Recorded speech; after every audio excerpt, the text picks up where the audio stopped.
Good afternoon to all of you. कैसे हैं आप सभी friends? Today we are going to discuss about order 7 of CPC. Order 7 code of civil procedure 1908 बात करता है provision regarding plaint. इसका जो पहला रूल है, रूल फर्स्ट ऑफ ऑर्डर 7, जो बताता है पर्टिकुलर्स ऑफ प्लेंट, वाद पत्र में अंतर्विष्ट की जाने वाली विशिष्टियां। देखिए, जब भी हम कोई भी सिविल सूट फाइल करते हैं, प्लेंट इंस्टीट्यूट करते हैं, तो उस प्लेंट में सबसे पहले हमें लिखना होगा नेम ऑफ द कोर्ट, न्यायालय का नाम। उसके बाद में हम name of the plaintiff, description and residence of plaintiff. उसके बाद में हम वादी का नाम, पता वगैरह सारी डिटेल लिखेंगे। उसके बाद में name, description and place of residence of defendant, प्रतिवादी का नाम।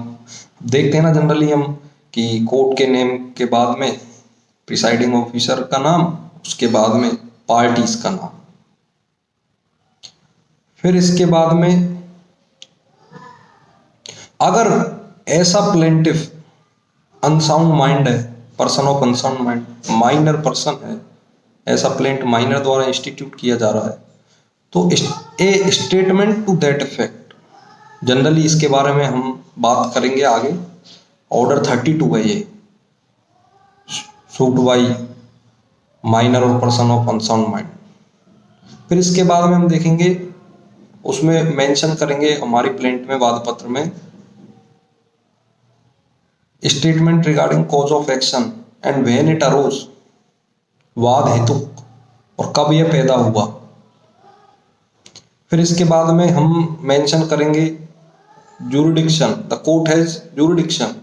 जनरली देखते हैं हम, जब हम प्लेंट में ये सारी चीजें वर्णित करते हैं तो एंड में हम द कोर्ट है जुरिडिक्शन, न्यायालय को इस संबंध में अधिकारिता है, वाद पत्र जो प्रॉपरली कोर्ट फीस के साथ प्रस्तुत किया गया है। अगर वादी ने कोई भी क्लेम या पोर्शन ऑफ क्लेम या सेट ऑफ रिलिंक्विश किया है तो एक उसके रिगार्डिंग स्टेटमेंट भी हम देंगे। और कोर्ट फीस उसमें हमने दे दी है तो एक स्टेटमेंट हम इसका भी उसमें मेंशन करेंगे। इसके बाद में जनरली हम अब डील करेंगे ऑर्डर 7 का rule 11। That is very important friends. ये रूल 11 हमको बताता है कि व्हेन कोर्ट में reject the plaint, rejection of plaint की बात करता है कि वाद पत्र को कब कब खारिज किया जा सकता है, न्यायालय कब वाद पत्र को खारिज कर सकेगा। इसके बारे में हम बात करेंगे तो सबसे पहला पॉइंट ये आएगा, इसमें 6 ग्राउंड बता रखे हैं खारिज करने के। तो ए जो इसका पॉइंट है वो ये है कि at the time of presentation of plaint the cause of action does not arise. Cause of action he arise नहीं हुआ, उससे पहले हमने प्लेंट प्रस्तुत कर दी न्यायालय के समक्ष, तो न्यायालय उसे at the time of presentation देखते ही उसको खारिज कर देगा प्राइमा फेसी। अगर न्यायालय को यह लगेगा कि कॉज ऑफ एक्शन अराइज ही नहीं हुआ है, प्रीमेचर, कभी कभी हम प्रीमेचर सूट इंस्टीट्यूट कर देते हैं जो मेच्योर ही नहीं हुई है, जो कंडीशन है जो उसको फुलफिल करनी थी हमको, वादी को, उसने नहीं की, उससे पहले ही उसको इंस्टीट्यूट कर दिया, कॉज ऑफ एक्शन अराइज होने से ही पहले उसको इंस्टीट्यूट कर दिया, तो ऐसे में कोर्ट उसको खारिज कर देगा। इसका बी पॉइंट बोलता है कि where the relief claimed is undervalued and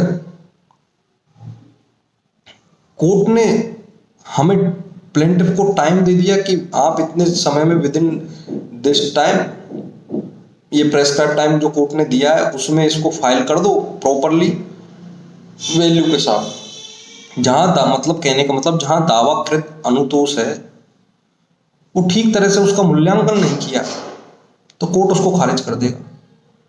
C point इसका बोलता है कि where plaint is properly valued but it does not sufficiently stamp, कि मूल्यांकन तो दावाकृत तो उसका ठीक तरह से कर दिया है, लेकिन इसको अपर्याप्त स्टाम्प पेपर पर हमने प्रेजेंट कर दिया है।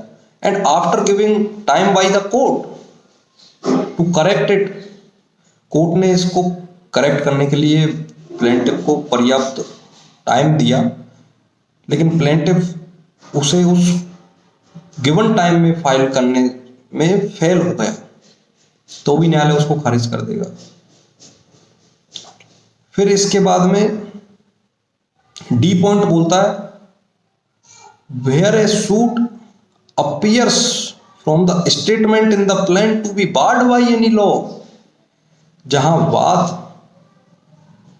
वाद पत्र में जो कथन है उससे न्यायालय को यह प्रतीत होता है कि यह किसी विधि द्वारा वर्जित है, तो भी कोर्ट इसको खारिज कर सकेगा। फिर इसका ई पॉइंट और लास्ट पॉइंट है, वो ये बोलता है where the plaint is not filed